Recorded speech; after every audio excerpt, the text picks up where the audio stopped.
सोमवार की अष्टमी को या सोमवार प्रदोष सके तुम्हारे पास में शिवालय हो या बेलपत्री का वृक्ष हो, वहां दीप दान अवश्य करना चाहिए। अब एक बात का स्मरण आपको रहे थोड़ा सा, अगर किसी कामना के वश अगर हम दीप लगा रहे हैं या हमारे मन में कोई भाव उत्पन्न है और हम बाबा से कहना चाहते हैं कि बाबा मेरा ये कार्य है आप पूर्ण करिएगा, तो फिर शिव मंदिर में भी लंबी बाती का दीप आप प्रदोष या सोमवार की अष्टमी या सोमवार या आप शिवरात्रि को बाबा से निवेदन कर कर लगा सकते। हाँ, विशेष जब कोई एक बहुत बड़ी बात हो और आपके कार्य में कहीं अटकल हो रही हो, तो एक ही दीप में दो बाती शिव और शक्ति, लंबी बाती बनाई शिव और शक्ति के नाम से, दो बाती एक साथ एक दीप में भी लगा सकते हैं। पर कब? जब विशेष कोई आपका कार्य हो और वो अटक रहा हो, विशेष कोई कार्य और आप बाबा से प्रार्थना कर रहे हो, तो दो बाती का भी प्रयोग आप कर सकते हो। सुंदर एक प्रसंग है। तमिलनाडु में एक पुनीतावती नाम की एक शिव भक्त है।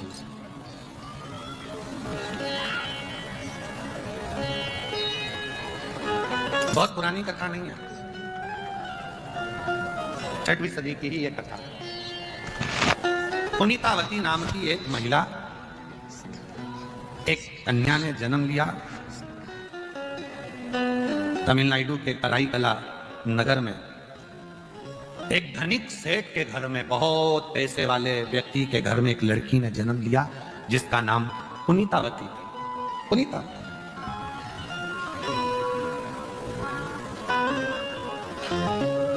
सेठ जी प्रतिदिन संध्या होते से ही प्रदोष काल में शंकर भगवान का अभिषेक पूजन करते हैं। प्रतिदिन नियम था, प्रदोष काल हुआ शिव को याद। हम आपसे भी कहते हैं, प्रतिदिन जब सूर्य डूब रहा हो, चंद्र उदित हो रहा हो, प्रदोष का जब समय हो, उस प्रदोष काल में आप भी शिव का स्मरण करो। अभिषेक नहीं कर सकते तो स्मरण करो। स्मरण कैसे? बस तुम्हें लग रहा है कि मेरे घर में धन की कमी है, संपदा की कमी है, मेरे घर में वैभव की कमी है, मेरे घर में लक्ष्मी की कमी है, मेरा व्यापार नहीं हो रहा, भगवान मेरे बच्चों की लाइन नहीं बैठ रही, ना विवाह हो रहा, ना उनकी कोई नौकरी लग रही है, तो शाम का समय प्रदोष काल और दरवाजे की ओर, जिस समय पर प्रदोष काल में प्रतिदिन मेरे शंकर भगवान माता पार्वती के साथ में नंदी पर बैठकर भ्रमण के लिए निकलते हैं, वो प्रदोष काल के समय पर दरवाजे की ओर मुख कर कर भगवान शंकर के या तो पंचाक्षर मंत्र नमः शिवाय, या षडाक्षर मंत्र ओम नमः शिवाय, या श्री शिवाय नमस्तुभ्यम, बस दरवाजे की ओर देखते हुए 5 बार या 7 बार शिव के नाम का उच्चारण कर कर, हे कुबेर भंडारी, हे कुबेरेश्वर महादेव, आपने लक्ष्मी को भी लक्ष्मी दी है, आपने कुबेर को भी लक्ष्मी दी है, कृपा करो मेरे घर में भी लक्ष्मी और वैभव दीजिए। झोली पसार कर नमः शिवाय श्री शिवाय नमस्तुभ्यम कहकर उस झोली को वापिस अपनी ओर गिराओ।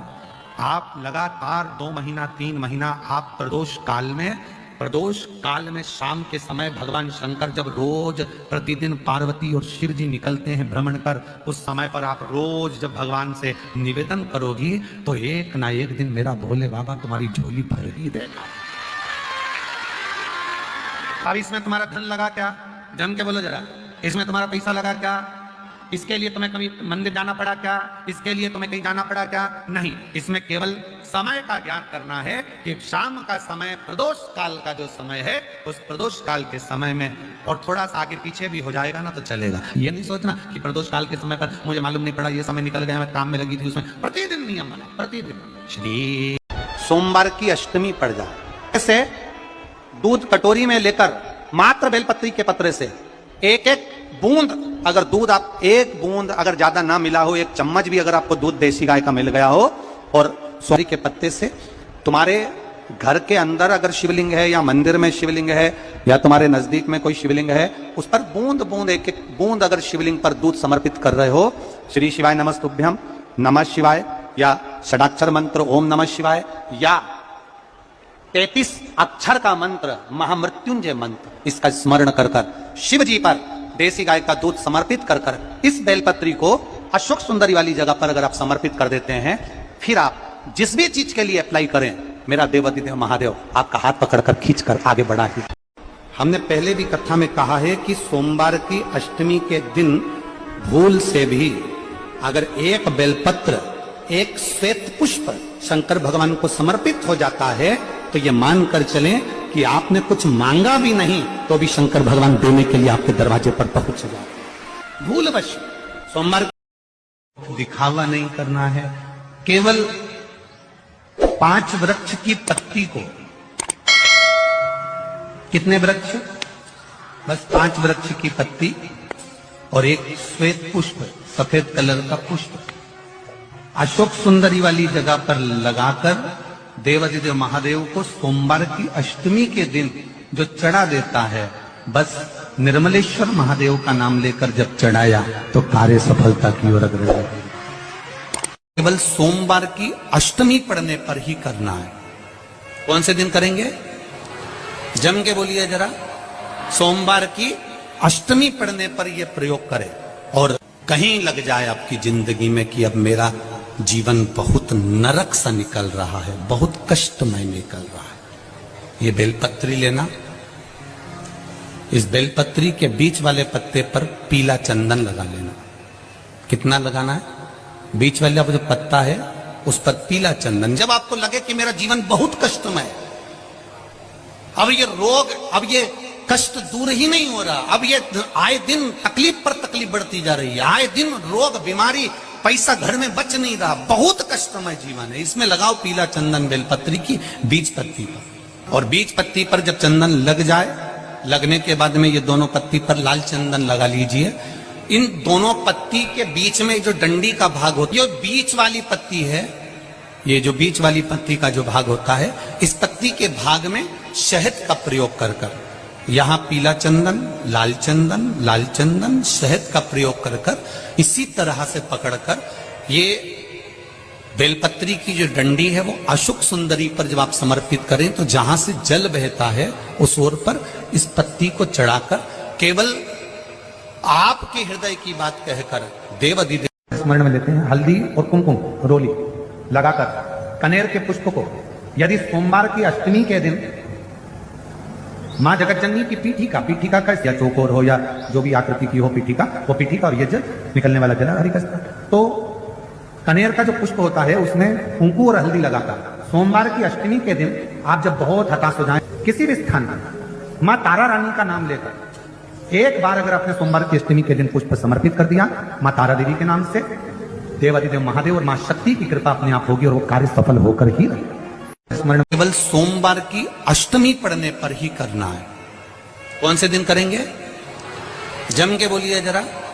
सोमवार की अष्टमी पढ़ने पर यह प्रयोग करें, और कहीं लग जाए आपकी जिंदगी में कि अब मेरा जीवन बहुत नरक सा निकल रहा है, बहुत कष्टमय भाग होता है, इस पत्ती के भाग में शहद का प्रयोग कर कर, यहां पीला चंदन, लाल चंदन, लाल चंदन, शहद का प्रयोग कर कर इसी तरह से पकड़कर ये बेलपत्री की जो डंडी है वो अशोक सुंदरी पर जब आप समर्पित करें, तो जहां से जल बहता है उस ओर पर इस पत्ती को चढ़ाकर केवल आपके हृदय की बात कहकर देवाधिदेव महादेव से कोई भी शिव जी का मंत्र, पंचाक्षर नमः शिवाय, षडाक्षर ओम नमः शिवाय, श्री शिवाय नमस्तुभ्यम, या महामृत्युंजय मंत्र, जो शिव का मंत्र हो आपके पास में, उसको बोलते हुए देवाधिदेव महादेव को धीरे धीरे जल की धार चढ़ाना प्रारंभ करो।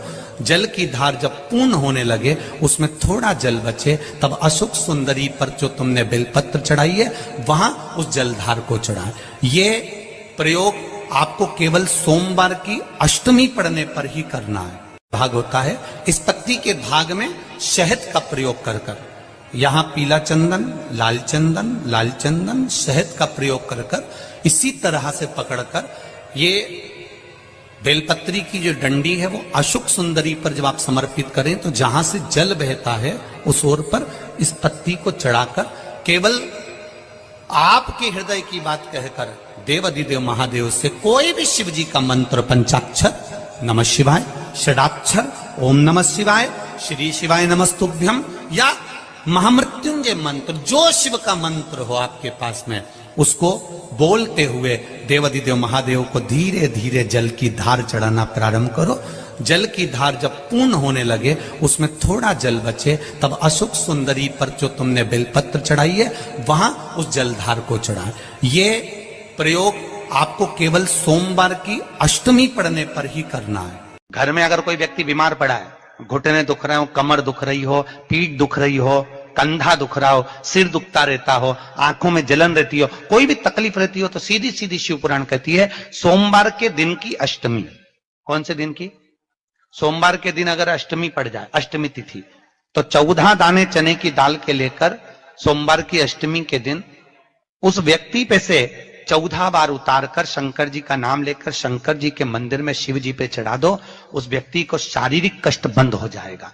जिंदगी में कभी घुटना, कमर, नारी की जिंदगी जब इस तरह से जी रही होती है, शिव पुराण कहती है केवल एक चावल का दाना, एक अक्षत, एक बेलपत्र और एक पुष्प की, लाल पुष्प की पंखड़ी, जो सोमवार की अष्टमी के दिन मां मालिनी के नाम से, मां गौरा के नाम से, आदिशक्ति के नाम से, 3 नामों का स्मरण कर कर मालिनी, मां गौरा, आदिशक्ति का स्मरण कर कर जो अशोक सुंदरी वाली जगह पर समर्पित कर देती है नारी, उसकी जिंदगी से दुख समाप्त हो जाता है और वो खुशी की ओर। किसी भी अष्टमी पर एक बेलपत्र, 3 शमी पत्र, आप कभी दिल से, कभी मौका मिले हृदय से अशोक सुंदरी वाली जगह का स्पर्श कर कर भगवान शंकर के शिवलिंग पर एक बार समर्पित कर कर देखना, और दूसरे वर्ष इंतजार करना कि तुम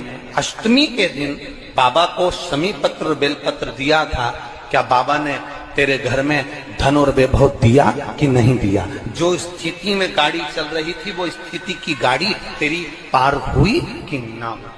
किस वाला धतूरा और उसमें लगने वाला एक पुष्प, आस्था चैनल पर आप लोग देख रहे होंगे धतूरे के फूल का दर्शन।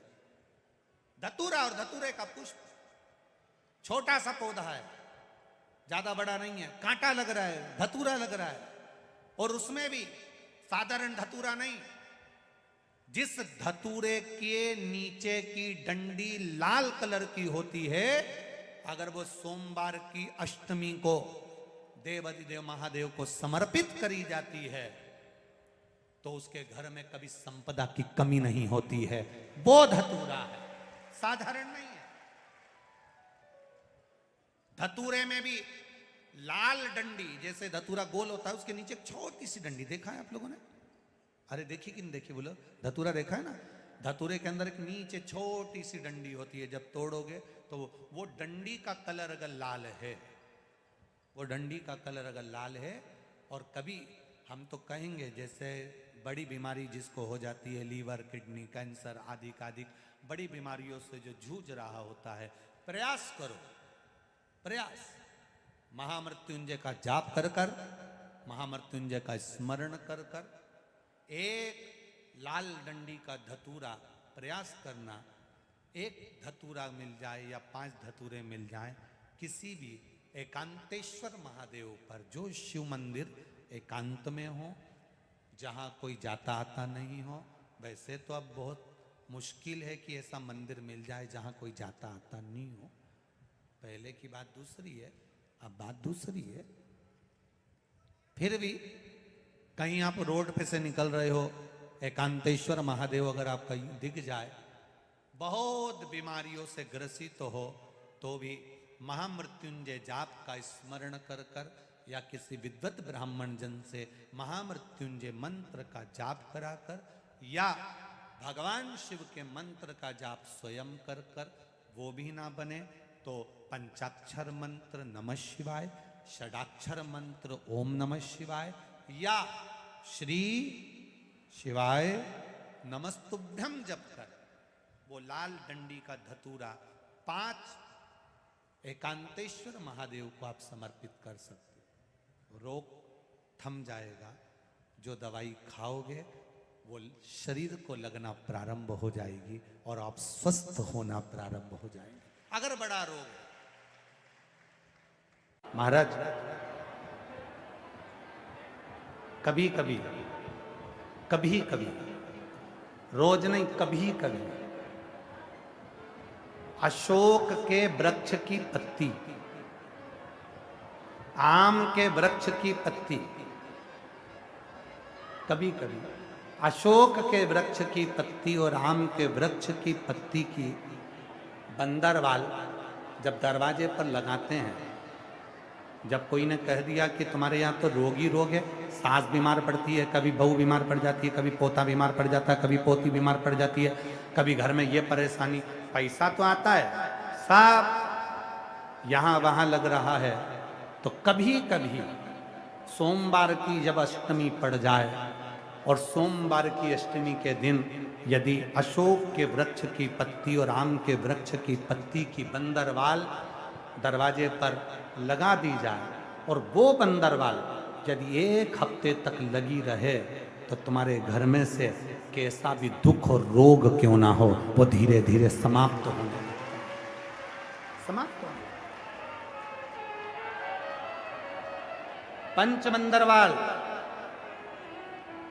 आम के पल्लव की बंदरवाल, नीम की बंदरवाल, पीपल की बंदरवाल, अशोक की बंदरवाल, नीम और आम की बंदरवाल, आम और अशोक की बंदरवाल, पंच बंदरवाल दरवाजे पर लगाने का अलग अलग क्रम है। जब घर में बच्चा नहीं होता, 20-20 साल तक, 15-15 साल तक, 18-18 साल तक जब औलाद नहीं होती, 4 साल शादी के हो गए, 5 साल हो गए, दवाइयां भी ले रहे हैं, इलाज भी करवा रहे हैं, सब कुछ कर रहे हैं, फिर भी संतान नहीं हो रही, तब जब तुम्हारा मन कर जाए, तुम्हारी इच्छा कर जाए, तो पीपल का पत्ता और आम का पत्ता, इन दोनों की बंदरवाल प्रदोष के दिन अपने घर के दरवाजे पर बांधना चालू कर दो। एक प्रदोष से दूसरे प्रदोष तक वो बंदी रहना चाहिए, फिर वो ठंडी करो, दूसरे प्रदोष से तीसरे प्रदोष तक बंदी रहना चाहिए। ऐसा जब 4-5 प्रदोष तक वो बंदरवाल बदलती रहेगी तो निश्चित है कि एक ना एक दिन मेरा भोले बाबा तुम्हारे दरवाजे पर संतान की प्राप्ति तुम्हारी गर्भ से जरूर कर। बंदरवाल में इतना फल होता है, बंदरवाल में इतना बल होता है। बंदर बहुत तकलीफ है और नहीं हो रहा काम, बहुत दिनों से लगे हो, नहीं हो रहा, हरा मूंग ले जाओ, मूंग के दाने तो रहते हैं घर में, केवल 31 मूंग के दाने लेकर जाइए, 31 चावल के दाने लेकर जाइए और 31 ही बेलपत्र लेकर जाइए। जिस दिन सोमवार की अष्टमी हो, कौन से दिन? सोमवार की अष्टमी हो, उस दिन शंकर जी के मंदिर में जाओ, 3 चीज लेकर जाओ, मूंग के दाने, चावल, बेलपत्र। चावल जो 31 लेकर गए हो, अपनी कामना कर कर शंकर जी की देहली पर रख दो, चौखट पर, कहीं पर भी एकांत में उसको रख दिया जाए। मूंग के जो दाने लेकर गए हो 31, वो नंदी के पास में, जो नंदी का पांव ऊंचा रहता है उस पांव के पास रख दीजिए। और जो 31 बेलपत्र लेकर गए हो, वो 31 बेलपत्र अशोक सुंदरी वाली जो जगह है, आपको पहले बताया है कथा में, अशोक सुंदरी जी का स्थान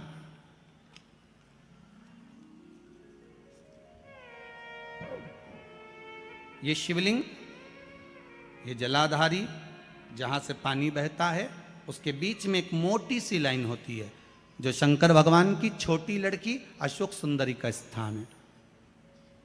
शिव जी के 13 बच्चे हैं, 13 बच्चे में सबसे छोटी लड़की अशोक सुंदरी यहीं पर विराजमान होती है, जहाँ से पानी नीचे गिरता है। प्रत्येक शिवलिंग के सामने एक मोटी सी लाइन होगी, उस मोटी सी जो लाइन है अशोक सुंदरी, वहां पर जो 31 बेलपत्र लेकर गए हो, अपनी कामना कर कर पीला चंदन, लाल चंदन लगाकर उस पर समर्पित करते जाओ। उसकी डंडी जहाँ से पानी बहता है उस ओर होना चाहिए। आप निवेदन कर कर देखो, एक सोमवार की अष्टमी पर कर कर देखना, दूसरी सोमवार की अष्टमी आएगी, अपने आप आपका काम हो गया होगा। बाबा से निवेदन तो करो, क्यों भटक रहे? भोला सब दुख काटो, शिव शंकर जपूं तेरी माला, भोले बाबा जपूं तेरी माला, भोला सब दुख काटो, ओ भोला सब दुख काटो। आप उससे निवेदन करेंगे, प्राप्त होगा। शिव तत्व में जो सुख है वो सुख कहीं नहीं।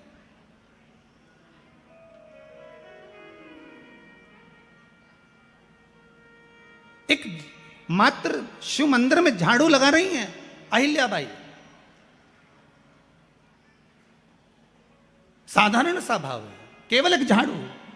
कई लोग कहते हैं महाराज जी आप कहते हो मंदिर में जाकर झाड़ू लगाओ, पोछा लगाओ, तो जो हमने मंदिर में रख रखा है स्वीपर आदि कादिक जो भी सेवा करने वाला है, काम करने वाला है, वर्कर है, वो कर रहा है, तो हम क्यों करें? अरे भाई एक बात याद रखना, आप सबसे पूछना चाहूंगा, आप लोग कहते हो कि मंदिर की सफाई जो वर्कर रखा है उसे करना चाहिए, मंदिर की सफाई जो पुजारी रखा है उसको करना चाहिए। मैं आपसे पूछना चाहता हूं कि आपके घर में जो तिजोरी है दिवाली पे उसकी सफाई कौन करता है? नौकर करता है? अरे बोलते तो जाओ। नौकर करेगा? नहीं। वर्कर करेगा? नहीं। स्वीपर करेगा? नहीं। तिजोरी की सफाई कोई दूसरा नहीं करता, तिजोरी की सफाई हमें करना होती है। उसी तरह मंदिर की सफाई ना पुजारी करे ना कोई वर्कर करे, जो दर्शन करने जाए वो करे, क्योंकि ये तिजोरी है हमारी, ये तिजोरी है हमारी, यहां से हमें मिलता है, ये मेरा देव अधिदेव महादेव देता है।